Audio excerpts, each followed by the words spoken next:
I've tried this video so many times because there's been so many words that I've been messing up on. So this is like take 3. But anyway, my class is doing a read aloud called Out of My Dreams by Sharon M. Draper. And she has 3 books in this series. She has lots of books, but she has 3 books in the series, Out of My Mind, Out of My Dreams, and Out of My Heart. And I went to my local library and trying to find Out of My Mind. I could not find Out of My Mind one bit. I saw, and then I asked, and they said that they could put it on hold for me, but Out of My Mind, or Out of My Heart, and Out of My Dreams were there. So I decided to take Out of My Dreams by Sharon M. Draper. This is a sad book as it gets on, but I don't know if I'll be able to tell by the cover what's happening.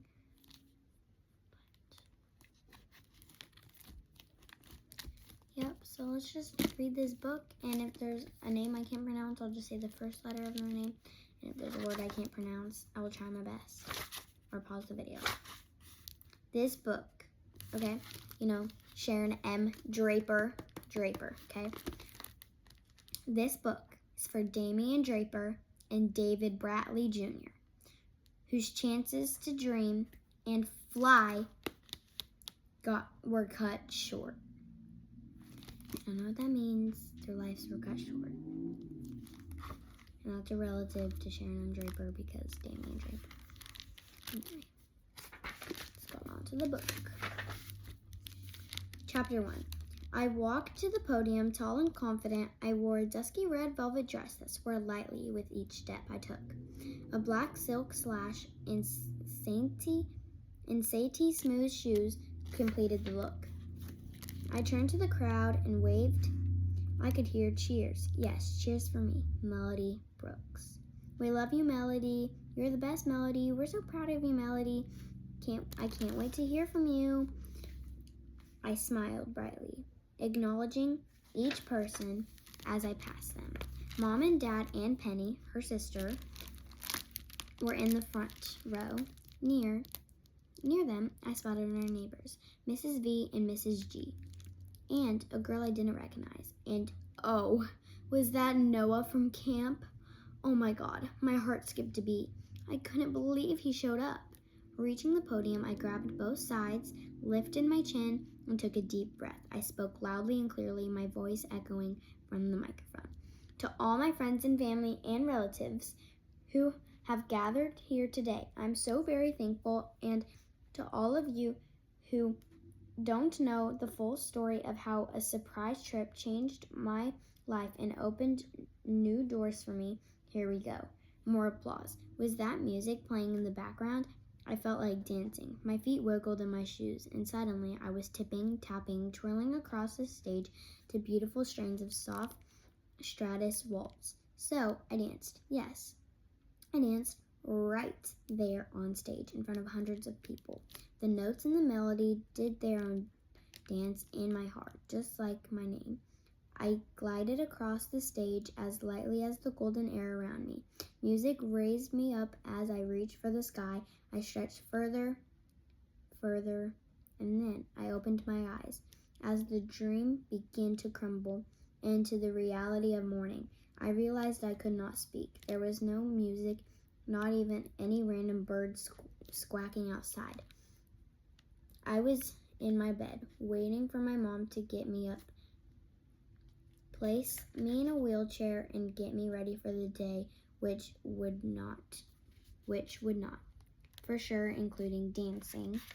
But what a strange dream. Chapter 2. If you cannot tell in that one, she's in a wheelchair and she was dreaming about being on stage and dancing in front of hundreds of people and Noah from summer camp. Chapter 2. Fully awake now, I gazed out my bedroom window. I'd fallen asleep, propped up on my pillows, so at least I could see outside. But my view was gray, and more gray. Not one peak of blue sky among the, thick gray clouds. It had been raining all day, so brown puddles muddied our lawn. Even the leaves hung listlessly listlessly heavy with water droplets. Thunder rumbled in the distance. Thunder used to spook me, but now it reminded me of being at camp. Earlier this summer,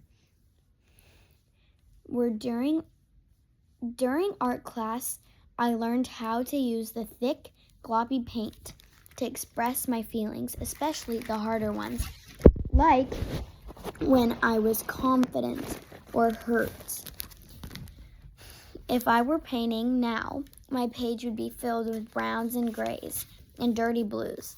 I shivered and looked around for a sweatshirt. There was a dark orange one at the front of my bed, but I couldn't put it on by myself or get out of my PJs. Ugh! I was stuck looking out the window till Mom showed up. Each raindrop became a tiny explosion against the ground.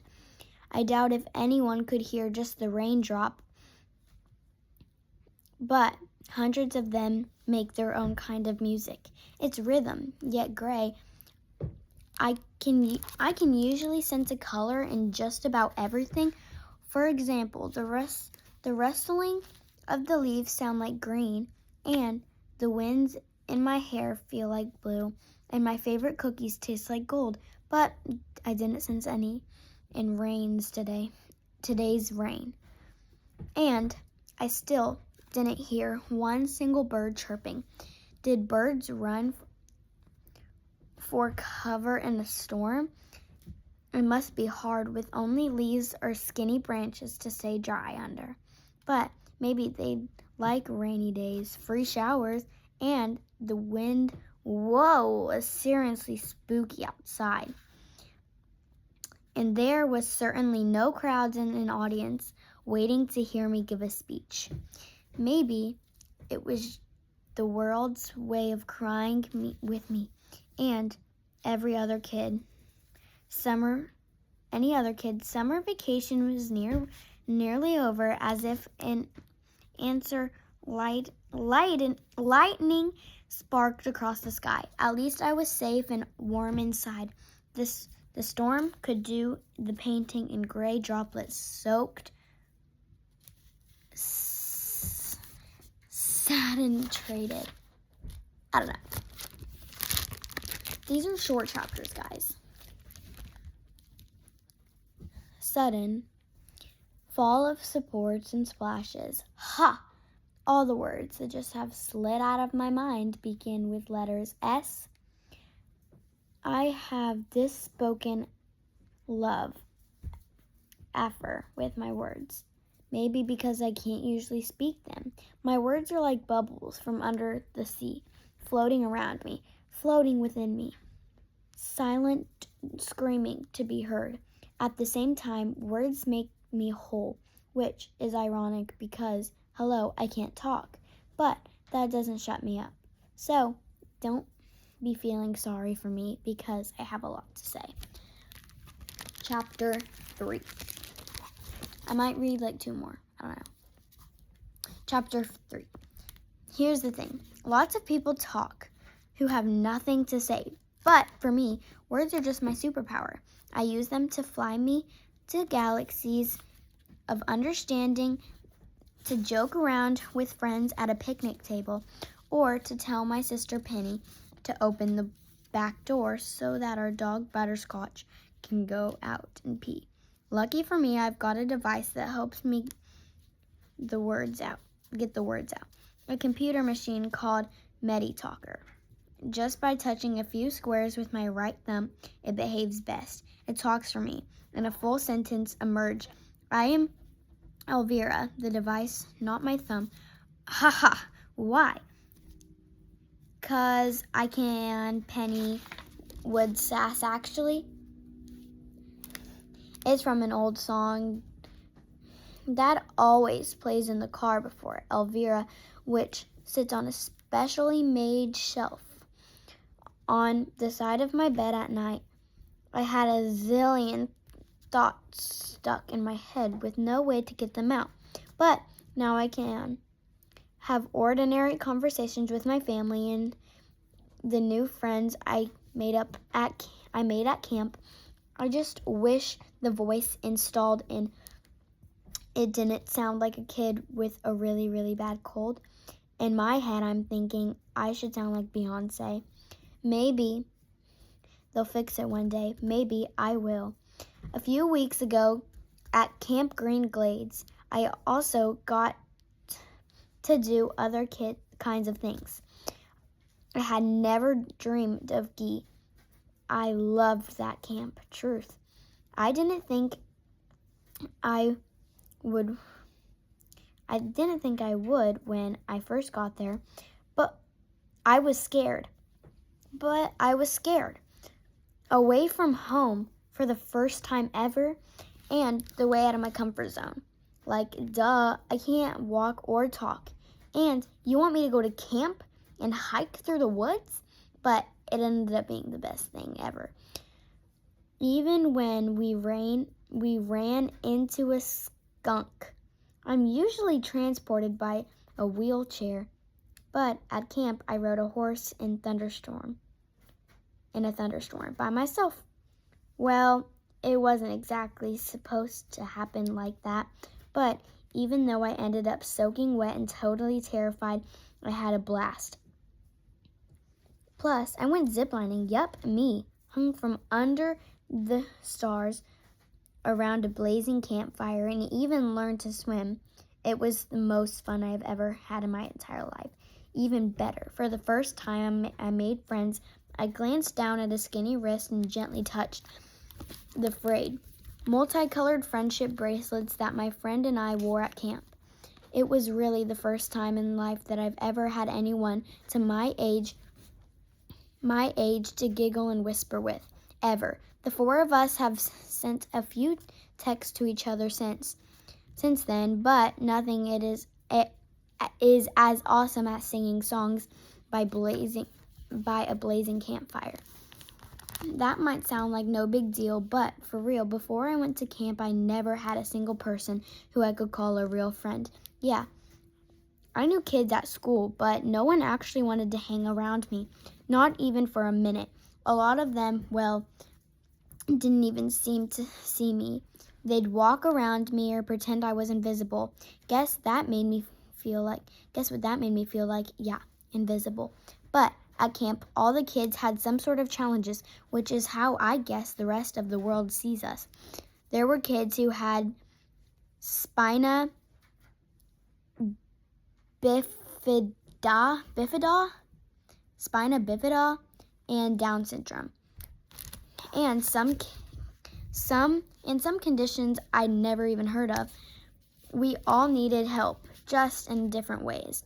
And because we all got help, it started to feel normal. Weird, huh? For one magical week, we felt ordinary. We slept in cabins, ate our meals together, we went to the first dance together, and almost got sprayed by a skunk together. Actually, a few kids did get sprayed. Yep, friendship. I could hardly wait until next summer. Until then, I was back to pre-camp normal, which was not very normal at all.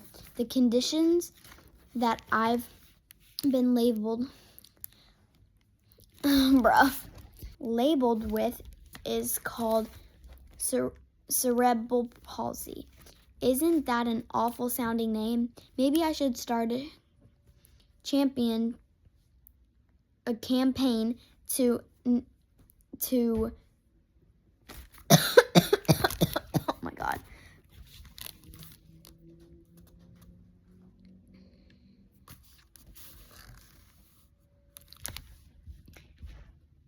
Oh, I didn't know I didn't pause the video. Isn't that an awful sounding name? Maybe I should start a campaign to name it's something more interesting or funny, like spaghetti legs or noodle toes. For now, it is what it is, but it's not who I am. But what it meant was, in a few weeks, I would have to return to school where the kids who were used to ignoring me and the kids who were gonna stare for sure at the 7th grade girl who rolls down the hallways in Meadow Riser wheelchair, I'd give anything to make it go faster. I'm the only kid who had to be fed. Yup, it's embarrassing. And who needed help to go to the bathroom. Double embarrassing. I'm the kid whose mouth hangs open sometimes, and the drool is its own situation. Oof. I'm the one whose arms fling out, especially those legs. Legs are toothpicks, skinny and slightly cute. Stretch pants, those shoes are always scuff-free at the bottom. That's what they see. They don't see me, Melody Brooks. I can do 11th grade algebra problems in my head, crosswords, puzzles too. I used to be in special needs class before in my various issues, but the school finally realized I'm super smart, so they bounced me around, never quite sure where I belong. My math classes are advanced level, which I ace, but I know that my hands-on science course this year is going to be a challenge, probably more for the teachers than me. One of the experience will be slicing open a tomato to see what's inside, which is very easy, though the kids who can't hold a knife in one hand and a tomato in the other for me, well, I feel sorry for the tomato. I love golden retrievers and snowflakes. I like to visit lions and tigers at the zoo. They're so strong and powerful, yet sometimes sad because they are limited by fences and cages. I totally get it. I'm scared of bears, but not sure why I never met one. And I don't like skunks. It's not their fault, but their smell is unforgettably horribly funky. Let's just say I know from experience. I love bubbles. Yup, the thin irritants. Oh my gosh. I need water. I love bubbles. Yup, those thin iridescent orbs that my little sister loves to chase. Bubbles are weightless and free like dreams. But what must that be like? Not tied down to the earth by gravity or by disability. I don't like chocolate, but that might be rare than cerebral palsy. But I love words, even though I never said a coherent one in my life. Like I said, I'm so lucky to have oh my gosh. I can't do this. Elvira. As I waited for my mom and for the storm to pass, I noticed a flash of royal blue landing on my windshield. It was one of Mrs. V's blue jay. Well, they're not her birds, of course, but she looks out for them, leaving them seeds and soot and nesting materials. When I asked her why, she simply replied, "Their blue makes me happy. Besides, they're scrappy, and like you, Melody, now I get their happy part." A jay had never landed on my windowsill before, and it made me instantly excited.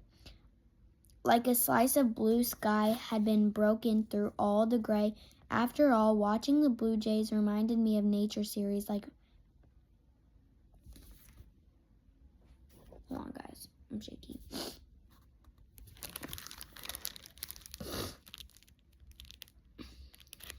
I forgot where it was. A jay had never landed on my windowsill before, and it makes me instantly excited. Like a slice of blue sky had been broken throughout all the gray. After all, watching the blue jays reminded me of the nature series Dad likes to bridge watch. Blue jays are feisty and bossy and squawk, yell at each other They steal twigs from each other's nest and globe whatever food shows up in the morning. But hello, they eat ants. Even at my hungriest, I don't think I could handle an ant sandwich. The blue jays must have sensed my thoughts because it flittered off, probably pecking at the suit from the feeder that Mrs. Jay hung up in her backyard. It was kind of like a Jaybird Feast food restaurant. I guess they like eating ants for dessert. Then, after totally pigging out, they simply lift their wings and soar into the sky. Lucky blue jays. Blue's my favorite color. By the way, it makes me feel calm and peaceful. It's the color I see when I close my eyes at night. But blue also burns brightly in the center of flames. Of course, just as I think, but peacefully blue and flying. The birds flittered back over toward me with a squawk and dropped of a splatter poop on my window. And then I was cracking up. I'd have to tell Mrs. V about that one. Mrs. V, whole full name is Violet. Don't know how to pronounce it, so Violet V. Lives next door. She's practically like family. She helps my parents with me and Penny. She traveled around the world when she was younger. She can speak 3 languages, has read hundreds of books, and does a full yoga workout every morning. She hasn't missed a day in 5 years, she told me. And Mrs. V was the only one who opened my life to speech and actually in an actual conversation. She was the first one who pushed me to stretch to defy boundaries and succeed when I had no idea I could do any of it. She was even the one who found Elvira for me. Mrs. V never sees anything impossible in my life, only possibilities. I already knew what she'd say if I asked her about blue jays.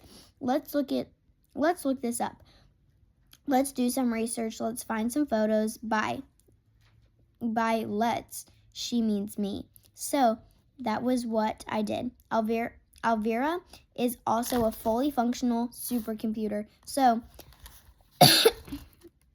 I thought I might as well start researching blue jays while I'm waiting for Mom. Blue jays eat all kinds of insects and eggs, robins from other nests. They're pretty bird pirates. And now I know why they strut around Mrs. V's lawns instead of hopping.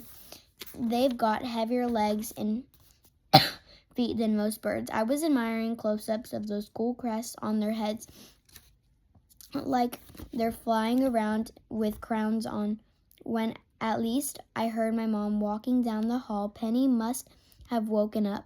She was chattering away from her last passion,